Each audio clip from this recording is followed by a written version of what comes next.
pain. Pain may be sharp or dull, intermittent or constant, throbbing or steady. Sometimes pain is very difficult to describe. Pain may be felt at a single site or over a large area at a time. The intensity of pain can vary from minor to intolerable. People differ remarkably in their ability to tolerate pain. One person cannot tolerate the pain of a small cut or bruise, but another person can tolerate pain caused by a major accident or knife wound with little complaint. The ability to withstand pain varies according to mood, personality, and circumstance. In a moment of excitement during an athletic match, an athlete may not notice a severe bruise, but is likely to be very aware of the pain after the match, particularly if the team lost. The ability to tolerate pain may change with age as well. As people age, they complain less of pain, perhaps because changes in the body decrease the sensation of pain. On the other hand, older people may simply be more stoic than that of younger people. Concerning pain pathways, pain due to injury begins at special pain receptors scattered throughout the body. These pain receptors transmit messages or signals as electrical impulses along nerves to the spinal cord and then upward to the brain. Sometimes the signal evokes a reflex response. When the signal reaches the spinal cord, a signal is immediately sent back along motor nerves to the original site of the pain, triggering the muscles to contract without involving the brain at all. And for example, when people inadvertently touch something very hot, they immediately pull away. This reflex reaction helps to prevent permanent damage. The pain signal is also sent to the brain. Only when the brain processes the signal and interprets it as pain do people actually become conscious of the pain. Pain receptors and their nerve pathways differ in different parts of the body. For this reason, pain sensation varies with the type and the location of the injury. For example, pain receptors in the skin are plentiful and capable of transmitting precise information, including where an injury is located and whether the source was sharp, such as a knife wound, or dull, such as a pressure, heat, or cold. In contrast, pain receptors in the intestine are limited and imprecise. The intestine tract can be pinched, cut, or burned without generating a pain signal. However, stretching and pressure can cause severe intestinal pain, even from something as relatively harmless as a trapped gas bubble. The brain cannot identify the precise source of the intestinal pain. The pain is difficult to locate, and it is likely to be felt over a large area. Sometimes pain felt in one area of the body does not accurately represent where the problem is, because the pain is referred there from another area. Pain can be referred because signals from several areas of the body often travel through the same nerve pathways, going to the spinal cord and to the brain. For example, pain from a heart attack may be felt in the neck, the jaws, arms, or abdomen. Pain from a gallbladder attack may be felt in the back of the shoulder. Evaluation of pain. Doctors ask about the history and characteristics of pain so that they can identify its cause and develop a treatment strategy. To evaluate the severity of pain, doctors sometimes use a scale of 0, which is none, to 10, which is extremely severe, or ask the person to describe the pain as mild, moderate, severe, or excruciating.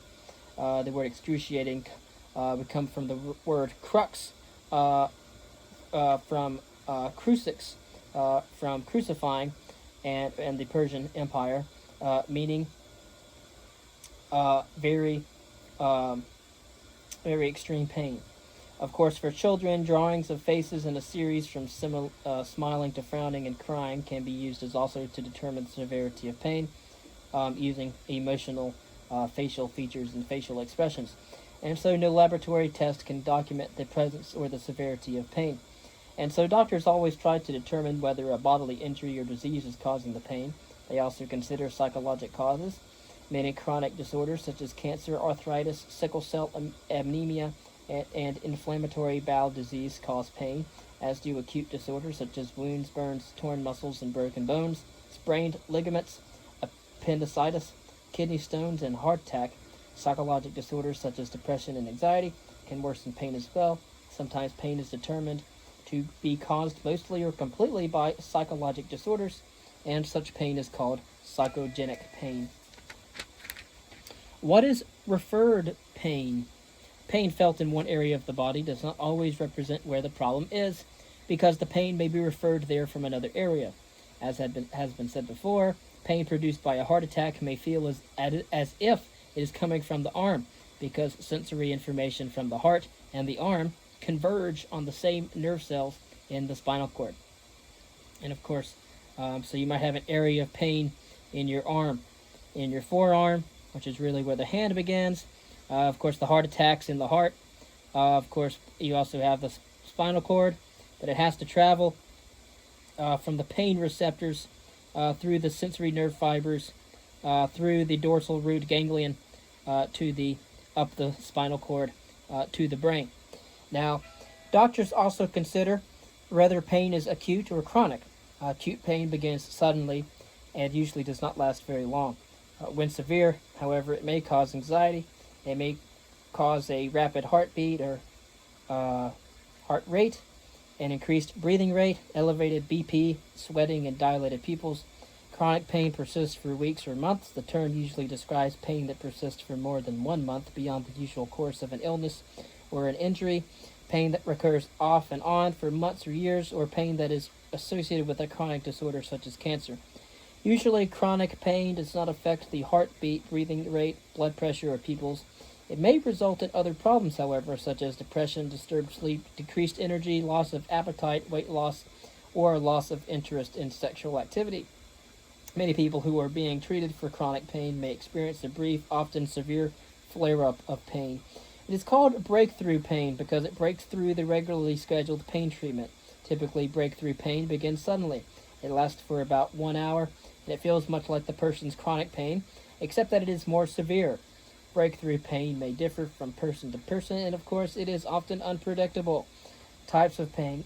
There are several types of pain, including nociceptive pain, such as pain after surgery and pain due to cancer, neuropathic pain, such as sciatica, and psychogenic pain, as we have mentioned earlier. We'll go over all of them. Nociceptive pain is caused by an injury to body tissues. The injury may be a cut, it can be a bruise, a bone fracture, a crush injury, a burn, or anything that damages the tissues. Is cause a nociceptive pain. This type of pain is typically aching. It is sharp or throbbing. Most pain is nociceptive pain. Pain receptors for tissue injury, called nociceptors, are located mostly in the skin or the internal organs. The pain almost universally experienced after surgery is nociceptive pain. The pain may be constant or intermittent, often worsening when a person moves, coughs, laughs, or breathes deeply, or when the dressings over the surgical wound are changed. Most of the pain is due to cancer, is nociceptive pain. When a tumor, for example, invades bones and organs, it may cause mild to discomfort or severe, unrelenting pain. Some cancer treatments, such as surgery and radiation therapy, can also cause nociceptive pain. And of course, people coming out of those surgeries should be on limited movement schedules in order to limit the amount of pain that the patient experiences. Concerning neuropathic pain, it is caused by abnormalities in the nerves, spinal cord, or brain. So we're talking about neuropathic pain as any kind of pain that is signaled through a part of the nervous system. Neuropathic pain may be felt as a burning or a tingling sensation, or as hypersensitivity to touch or cold. Neuropathic pain includes such syndromes as phantom limb pain, post-therapeutic neuralgia, reflex sympathetic dystrophy, and causalgia. Phantom limb pain is seemingly felt in an amputated part of the body, usually a limb. It differs from phantom limb sensation, the feeling that the amputated part is still there, which is much more common. So phantom limb sensation is the feeling that the amputated part of the body is still there. Phantom limb pain is felt by when an amputated part of the body is attached from the body. And of course, phantom limb pain cannot be caused by a problem in the limb. It is rather caused by a change in the nervous system above the site where the limb was amputated. The brain misinterprets the nerve signals as coming from the amputated limb. Usually the pain is felt in the toes, the ankle, and the foot of an amputated leg, or the fingers and hand of an amputated arm. The pain may resemble squeezing, burning, or crushing sensations, but it is often different from any sensation previously experienced. For some people, phantom limb pain occurs less frequently as time passes, and for others, it persists. Massage therapy can sometimes help, but drugs usually is sometimes necessary. Post-therapeutic neuralgia results from herpes zoster, or shingles, which causes inflammation of nerve tissue. The pain is felt as a constant deep aching or burning, as a sharp and intermittent pain, or as hypersensitivity to touch or cold. The pain may be debilitating at some point. Reflex sympathetic dystrophy, or complex regional pain syndrome type 1, and causalgia, complex regional pain syndrome type 2, or chronic pain syndromes. They are defined as persistent burning pain accompanied by certain abnormalities that occur in the same area as the pain. Abnormalities include increased or decreased sweating, swelling, changes in skin color, damage to the skin, hair, nails, muscle, and bone, including muscle wasting and bone loss. Both syndromes, of course, typically occur after an injury occurs. And reflex sympathetic dystrophy results from injury to tissues other than nerve tissue, as in the shoulder-hand syndrome. Causalgia results from injury to nerve tissue. Some types of reflex sympathetic dystrophy and causalgia are made worse by activity of the sympathetic nervous system, or the SNS, which normally prepares the body for stressful or emergency situations, for fight or flight. Now, for this reason, doctors do suggest treatment with a sympathetic nerve block. Concerning psychogenic pain, it is entirely or mostly related to a psychologic disorder. When people have persistent pain with evidence of psychologic disturbances and without evidence of a disorder that could cause the pain may be described as psychogenic. Pain that is purely psychogenic is rare. More commonly, the pain has a physical cause. But the doctor's assessment indicates that the degree of pain and the disability experienced are out of proportion to what most people with a similar disorder experience. Sometimes this type of pain is described as a chronic pain syndrome. Psychologic factors often contribute to disability and to an exaggeration of pain complaints. But any kind of pain can be complicated by psychologic factors. Even when pain is suspected to be psychogenic, doctors still investigate whether a physical disorder is contributing to it. The fact that the pain is caused or worsened by psychologic factors does not mean that it is not real. Most people who do report pain are really experiencing it, even if a physical cause cannot be identified, but pain complicated by psychologic factors still requires treatment, often by a team that includes a psychologist or psychiatrist. As with other kinds of treatment for chronic pain, the treatment for this type varies from person to person, and of course doctors try to match the treatment with the person's needs. Of course, for most people who have chronic psychogenic pain, the goals of treatment are to improve comfort and physical and psychologic function. Doctors may make specific recommendations for gradually increasing physical and social activities. Drugs and non-drug treatments such as biofeedback relaxation training, distraction techniques, hypnosis, transcutaneous electrical nerve stimulation, or TNS or TENS, and physical therapy may be used. Psychologic counseling is often needed. Treatment of pain. In some cases, treating the underlying disorder eliminates or minimizes the pain. For example, setting a broken bone in a cast or giving antibiotics for an infected joint helps reduce pain. However, even if the underlying disorder can be treated, pain relievers such as, which we'll go over later, may still need to be needed in order to quickly manage the pain. Doctors choosing pain medicine based on the type and the duration of pain and on the likely benefits and risks of it. Of course, most are effective for nociceptive pain but are less effective for neuropathic pain, which often requires different drugs. And for some types of pain, especially chronic pain, non-drug treatments are also pertinent. Analgesics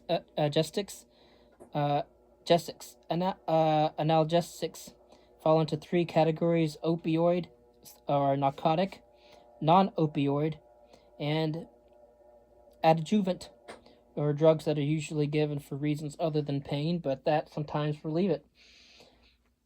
Concerning opioid narcotics, the most powerful are the mainstay for treatment of severe acute pain and chronic pain due to cancer and other serious disorders.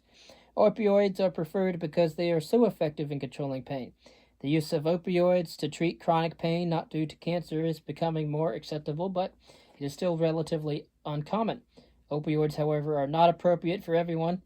They are all chemically related to morphine, a natural substance extracted from poppies, although some opioids are extracted from other plants, and other opioids are produced in a lab. Opioids have many side effects. People who take them for acute pain often become very drowsy.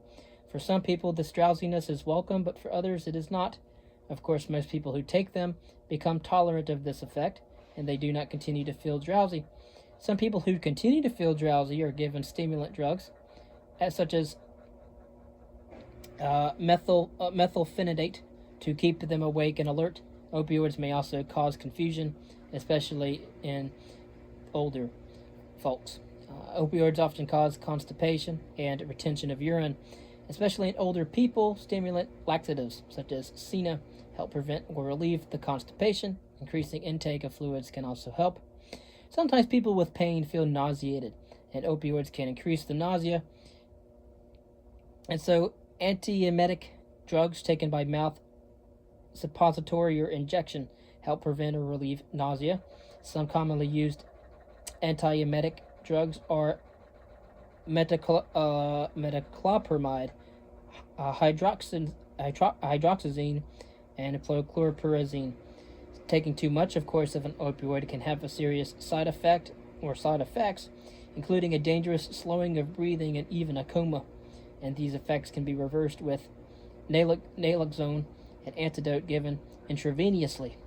Nurses and family members should watch for side effects of opioids. Doctors carefully weigh the benefits and side effects when they consider these drugs for the treatment of chronic pain, and with repeated use of opioids over time, some people need higher doses due to the body's adaptation to the drugs and thus responds less well to the drug. This phenomenon is called tolerance, and for other people, the same dose remains effective for a long time. People who take the opioids for a long period of time usually become dependent on them, and that is, they experience withdrawal symptoms if the drug is stopped. When opioids are stopped after a long-term use, the dose must be gradually tampered in order to minimize the development of such symptoms. Dependence is not the same as addiction, which is the disruptive behavior or the activity associated with obtaining and using the drug. Although addiction is possible, it appears to be extremely rare among people who take opioids in order to control pain. Too often, exaggerated concern about the addiction potential of opioids leads to undertreatment of pain and, needless to say, unnecessary suffering. People with severe pain should not avoid opioids, and adequate doses should be taken as needed. When possible, opioids are taken by mouth. They are given by injection only when people cannot take them by mouth.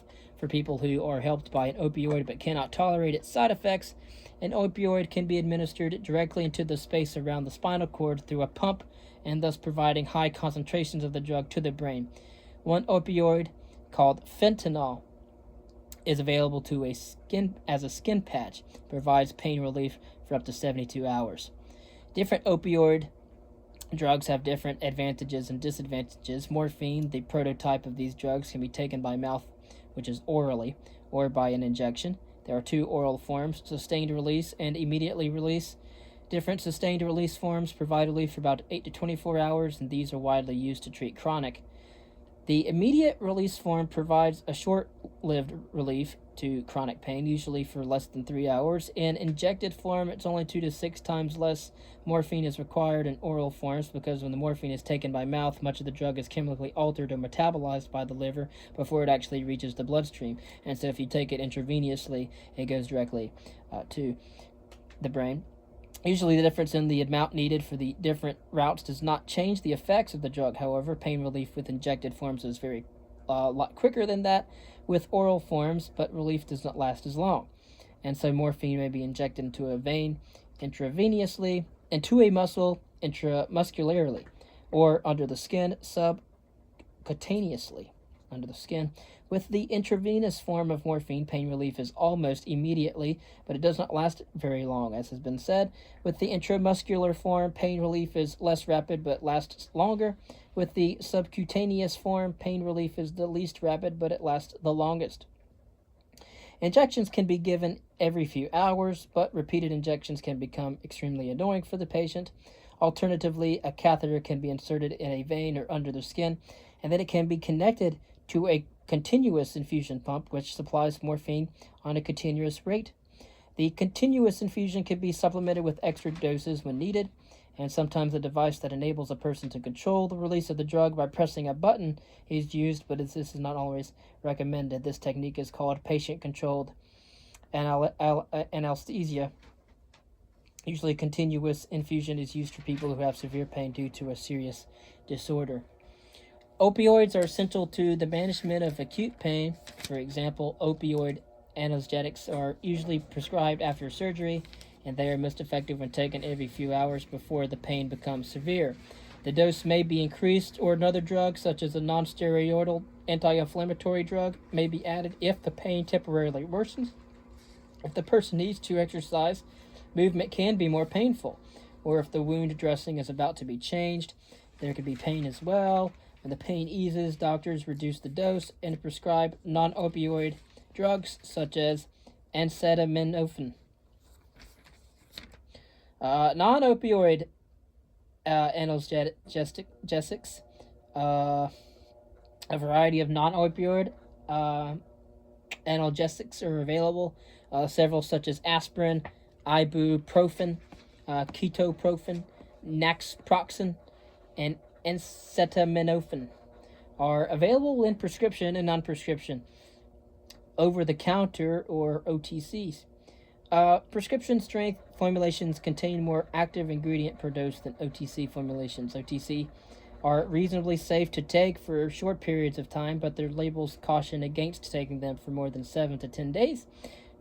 A doctor should be consulted if symptoms worsen or do not go away. Non-steroidal anti-inflammatory drugs. Most non-opioid anesthetics are classified as non-steroidal anti-inflammatory drugs. They are used to treat mild to moderate pain and may be combined with opioids to treat moderate to severe pain. They are not only used to relieve pain, but they also reduce the inflammation that often accompanies and worsens it. They tend to irritate the stomach's lining and cause digestive upset, such as heartburn, indigestion, nausea, bloating, diarrhea, and stomach pain, peptic ulcers, and bleeding in the digestive tract. Of course, COX-2 inhibitors are a new type of non-steroidal anti-inflammatory drugs, and they're less likely to irritate the stomach and cause bleeding. Taking it with food and using antacids may help prevent stomach irritation. The drug misoprostol can help prevent stomach irritation and ulcers, but it can cause other problems, including diarrhea. Proton pump inhibitors such as omeprazole or histamine 2 blockers are used to treat peptic ulcers, and they can also help prevent stomach problems due to non-steroidal anti-inflammatory drugs. They interfere with the clotting tendency of platelets, which are cell-like particles in the blood that help stop the bleeding when blood vessels are injured, and consequently, these non-opioid or non-steroidal anti-inflammatory drugs increase the risk of bleeding, especially in the digestive tract, if they also irritate the stomach's lining. They are said to cause fluid retention and swelling in about 1 to 2% of people. Regular use of them, however, may also increase the risk of developing a kidney disorder, sometimes resulting in renal failure, a disorder called analgesic nephropathy. For older people, the risk of side effects due to these drugs is increased. For people who drink alcoholic beverages regularly and take them, have the risk of digestive upset, ulcers, and liver damage. People with heart failure, high blood pressure, or kidney or liver disorders require doctor supervision when they take them.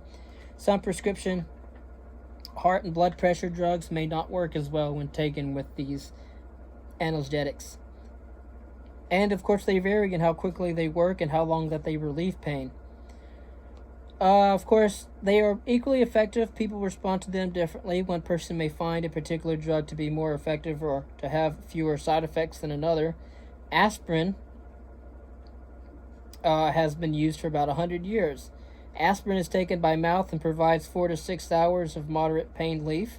Because aspirin can irritate the stomach, it may be combined with an antacid in a buffered product to reduce this effect. The antacid, it creates an alkaline environment that helps aspirin dissolve and may reduce the time that aspirin is in contact with the stomach lining. However, buffered aspirin can still irritate the stomach because aspirin also reduces the production of substances that help protect the stomach's lining. These substances are a type of prostaglandin.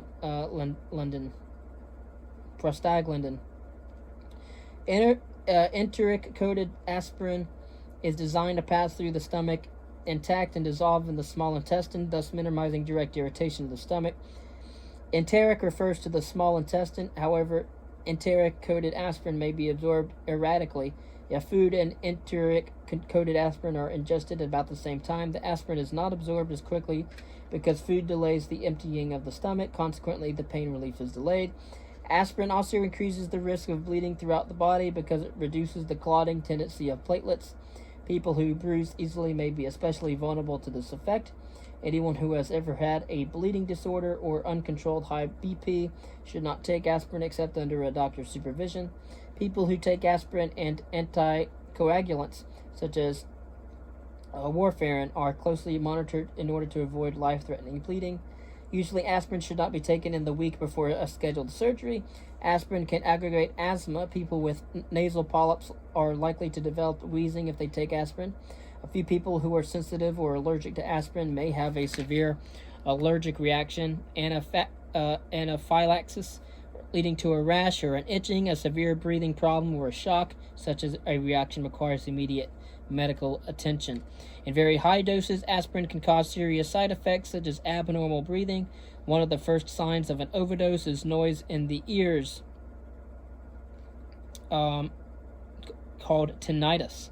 Children and teenagers who have or may have influenza or chickenpox must not take aspirin because they could develop Ray's syndrome. Although rare Ray's syndrome can have serious consequences, including death.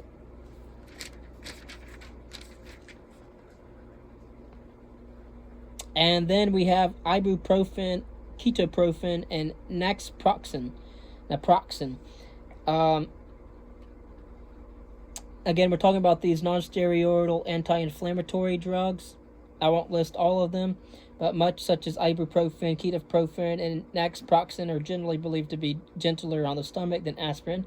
Although few studies have compared the drugs, like aspirin, these drugs can cause digestive upset, ulcers, and bleeding in the digestive tract. Although ibuprofen, ketoprofen, and naproxen generally interfere with blood clotting less than aspirin does, people should not take these drugs with anticoagulants such as warfarin except under a doctor's close supervision. People who are allergic to aspirin may also be allergic to ibuprofen, ketoprofen, and naproxen. If a rash, itching, or breathing problems or shock develops, medical attention is required immediately. COX-2 inhibitors are such celecoxib, rofecoxib, and vallecoxib are a new type of non-steroidal anti-inflammatory drugs, or NSAID for short. Other NSAIDs block two enzymes, COX-1, which is involved in the production of the prostaglandins that protect the stomach and play a crucial role in blood clotting, and COX-2, which is involved in the production of the prostaglandins that promote inflammation. COXIBs tend to block only COX-2 enzymes. Thus, COXIBs are as effective as other NSAIDs in the treatment of pain and inflammation, but COXIBs are less likely to damage the stomach, to cause nausea, bloating, heartburn, bleeding, and peptic ulcers, and to interfere with clotting than are other NSAIDs. Of these differences, COXIBs are useful for people who cannot tolerate other non-steroidal anti-inflammatory drugs, or NSAIDs, and for people who are at high risk of complications from use of other NSAIDs. Such people include older folks, people who are taking anticoagulants, those who have a history of ulcers, and those who must take an anesthetic for a long time. uh, acetaminophen.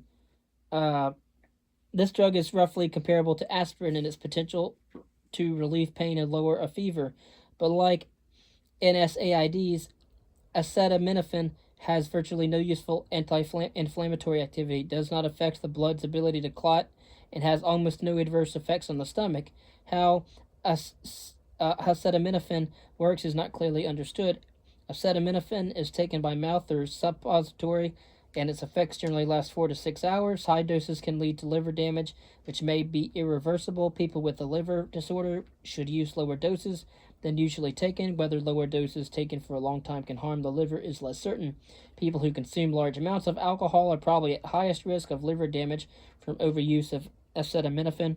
People who are taking acetaminophen and stop eating because of a bad cold, influenza, or another reason may be more vulnerable to liver damage. Taking high doses for a long time may lead to kidney damage. And then we're going to talk about adjuvant analgesics. Adjuvant analgesics are drugs that are not usually used for pain relief but may relieve pain in certain circumstances, and that when used to relieve pain are usually used with other analgesics or non-drug pain treatments.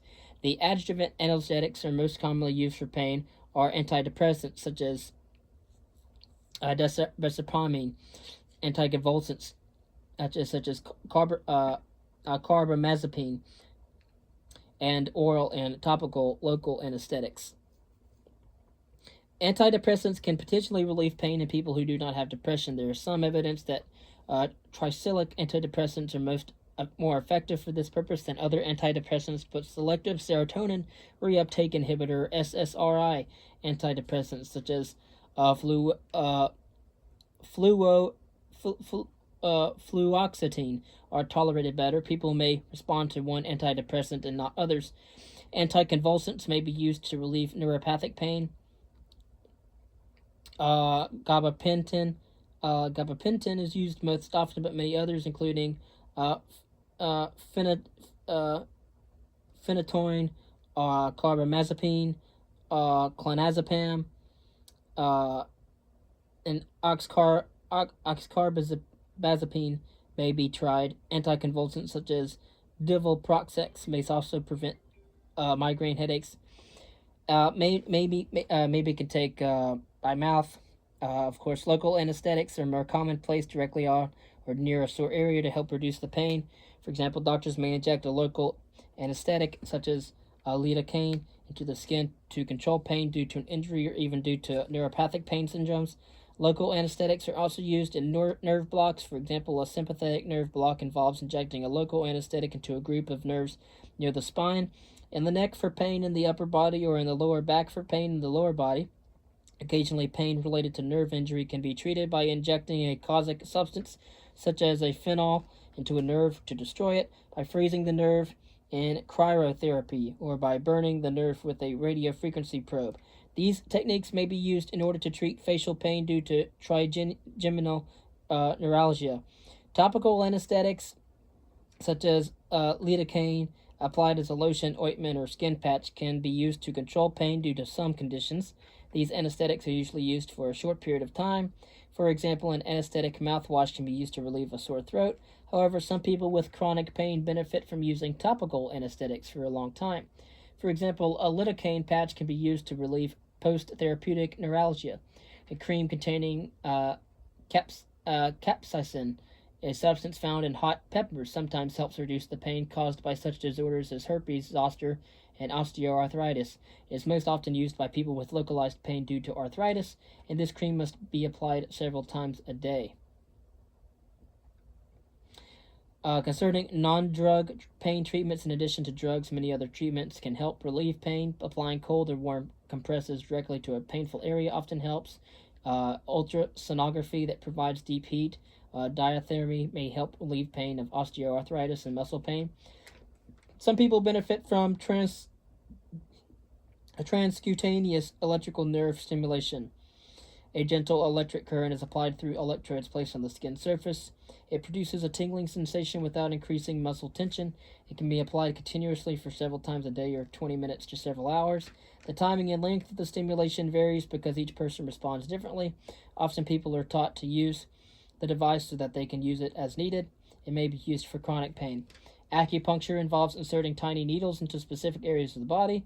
The mechanisms by which acupuncture works are poorly understood, and some experts still doubt the actual technique's effectiveness. Some people find substantial relief with acupuncture, at least for a time. But biofeedback and other cognitive techniques, such as relaxation training and distraction techniques, can help people control, reduce, or cope with pain by changing the way that they focus their attention. And one distraction technique, many people may learn to visualize themselves in a calm, comforting place, such as in a hammock or on a beach when they feel pain. The importance of psychological support for people in pain should not be underestimated. Friends and family members should be aware that the people in pain suffer, need support, and may develop depression and anxiety, which may require psychological counseling. In our next chapter, we'll talk about 10 different types of headaches, their causes and diagnosis, as well as the treatment.